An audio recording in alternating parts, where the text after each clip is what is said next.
Hello and welcome to 5-minute matches. If this is your first time here, help the channel by clicking the subscribe button.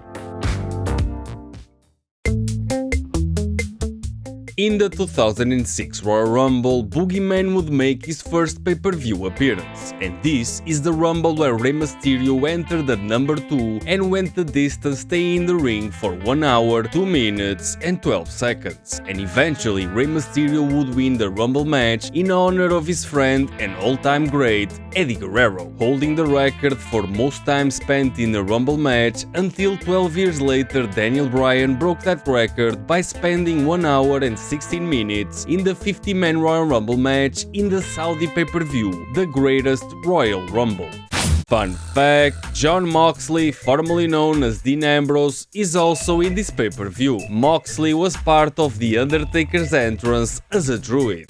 30 minutes into the show, JBL and his image consultant Jillian Hall make their way to the ring.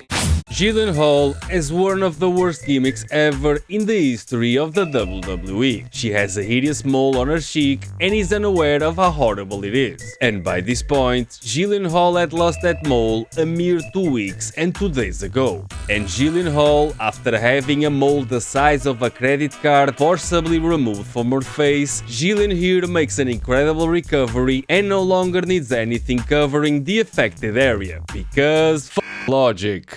A wary JBL enters the ring doing some great character work and keeping the kayfabe alive by being scared of the Boogeyman. Then Boogeyman's theme song plays and Fat JBL is shitting bricks as he awaits for the Red Menace. Cue the wonderful clock smash pyro combo and the Boogeyman makes his pre-match ritualistic dance as he makes his way to the ring. JBL runs away because he doesn't want any part of the Boogeyman, as no one should, and eventually JBL re-enters the ring and notices a single worm on the canvas. Scared JBL orders the referee Jimmy Corderas to remove this single worm, and Boogeyman, who is a sweetheart at his core, takes care of it. JBL is reluctant to start the match, and cowardly JBL proceeds to use Jillian Hall as a shield.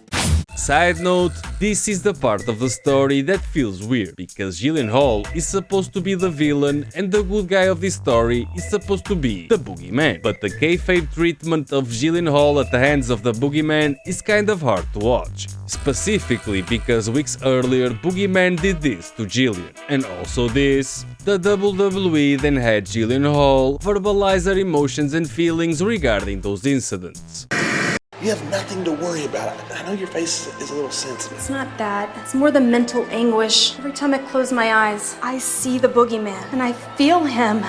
And that makes what happens next in this match nonsensical and extremely weird to watch, if the idea is for the Boogeyman to be the babyface of this rivalry. But what can you really expect from... Years ago I had a girlfriend named Katie. This is the happiest you've ever been in your life, huh? How happy is Katie Thick? Yo, this is raw, baby! Let's see the tape! Why are you doing this? This is not for the squeamish. Roll the footage. I really did. I screwed your brains out. It's nice to finally meet you after all this time. That one, for my own personal taste, did not entertain me, and I thought that one was too over the top. What sick freak thought of that?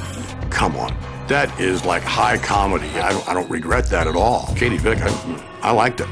Back to the match, Boogeyman proceeds to attack Jillian with a lonely worm dangling from his mouth. Then JBL swiftly takes advantage of Boogeyman's distraction and attacks the worm-eating entity from behind. The mood in the American Airlines arena is eerie, because the people can't quite cheer for the Boogeyman because he just attacked a defenseless Jillian Hall, and they can't cheer for JBL either because JBL is the ultimate heel, so no one reacts to the match for a while.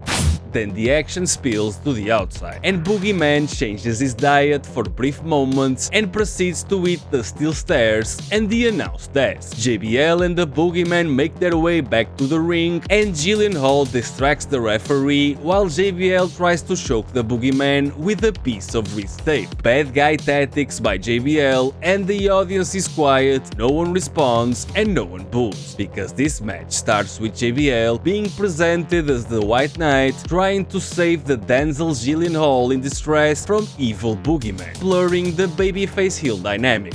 JBL then punches the Boogeyman, and the Boogeyman catches punch number 4 midway and chokes JBL. JBL counters with a poorly delivered eye scratch. Boogeyman sells it anyway, and JBL now takes the offensive and starts pounding Boogeyman in the corner. JBL then gets confident and goes for a clothesline from hell. JBL misses, and Boogeyman delivers a kick to JBL's gut, followed by the amazing pump handle slam. Boogeyman pins JBL for the 1, 2, and 3, and the crowd goes mild. To celebrate, Boogeyman eats some worms and then slithers out of the ring, grabbing his evil stick in the process. And this is how the Boogeyman and JBL rivalry ended. Thank you for watching this trip down memory lane. If I missed anything, please let me know in the comments below. Feel free to press that like button and also subscribe for more future content just like this, or better. This has been fun. Thank you for watching.